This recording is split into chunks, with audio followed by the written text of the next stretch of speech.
வீரர்களை உற்சாகப்படுத்துங்க. பள்ளி வழியாக கல்வி வளர்கிறது, டெல்லி வழியாக ஆங்கிலம் வளர்கிறது, கோயிலின் வழியாக சமஸ்கிருதம் வளர்கிறது, இசையின் வழியாக கர்நாடகா மற்றும் தெலுங்கு வளர்கிறது. நாம் எல்லோரும் தமிழர்கள் தானே. இதன் வழியாக தமிழை வளர்க்க போகிறோம். தமிழரின் கலாச்சாரத்தையும் தமிழரின் பாரம்பரியத்தையும் கொஞ்சம் கொஞ்சமாக அழியவிட மாட்டோம். வீட்டிற்கு ஒரே ஆண் பிள்ளை என்பதால் வீதியில் கூட விளையாட அனுமதிக்க மாட்டார்கள் பெற்றோர்களின் உண்மையை மறைத்து சக நண்பர்களோடு கை கோர்த்து வழக்கு வடங்களில் பயின்று காயங்கள் பலவற்றாலும் களத்தில் எந்த நிலை வந்தாலும் மரணமே எங்களை கண்டு மண்டியும் என்பதற்காக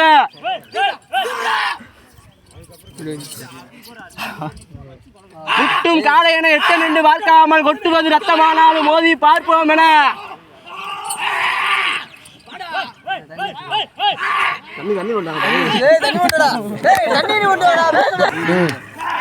அள்ளி மலர் எடுத்து அசராமல் நான் தொடுத்து சொல்லி வீட்டாலும் சொந்த ஊர் மண் வீரம் தீராது என்பதற்கு இணங்க பெத்தாம்பட்டி தான் எங்க ஊரு. அந்த மந்த கருப்பன சாமி அருளால் ஆடுது பாரு திருத்தேரு. அதை கண்டு அசந்து போய் நிற்குது பாரு பக்கத்து ஊரு. திறந்தளிக்கு மத்தியிலே திமிர் கொண்ட காளையா திறமை கண்ட 9 வீரர்களா என பொறுத்திருந்து பார்ப்போம்.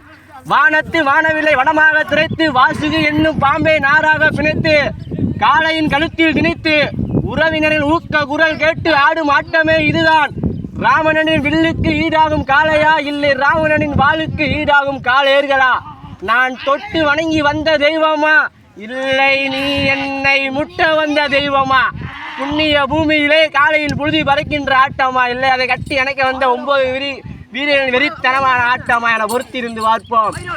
கள்ளழகர் கோபுரத்தில் இருக்கும் கணேசம் போல் கம்பீரமான மேனியோடு தன் மந்திரியின் மனதை மயில் வைப்பதற்காக 8 திக்கும் புகழ் பரப்ப வானுக மாத்து வட்டமிட்டு களமாட அந்த மீனாட்சி அம்மன் குங்குமம் தன் மேனியில் சிலு சிலுக்க ஆடுவோ சிகர பார்வையாளர் கண்களோ விழியோ விழுந்து போகும் அளவிற்கு ஆடுவதற்காக வருகை தந்து கொண்டிருக்கின்ற வேலை மதுரை மாவட்டம் என்றாலே அந்த பாண்டிய மன்னனின் கோட்டைக்கு பெருமையை சேர்த்திட ஆறு மண்ண தெரியல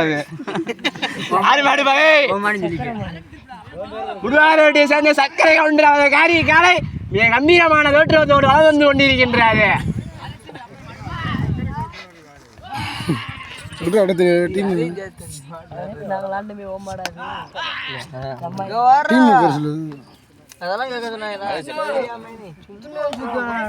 கண்கள் சிவசிவக்க கைகாலர்கள் படபடக்க வானத்தில் இருக்கும் நட்சத்திரம் போல் கற்பூர மணமணக்க திடீர் திடிதிடிக்க கள்ளமே வியந்து போகும் அளவிற்கு நாங்கள் கருங்கல் கலர் என்பதற்கு இணங்க பெத்தாம்பட்டி கண்டெடுத்த 9 வைர சொற்களாக மிக துடிப்புடன் நாம் வந்து கொண்டிருக்கின்றார்கள்.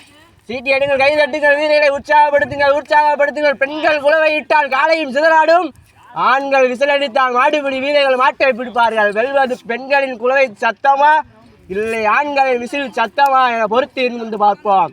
பாக்கு வைத்து 10 நாள் பக்தியோடு விரதம் இருந்து வந்த வீரர்களா, இல்லை சக்தியோடு கத்தி முனையை வீர கூர்மையான ஆயுதத்தை தயார் வைத்துக் கொண்டு வந்த காளையார பொறுத்து இருந்து பார்ப்போம்.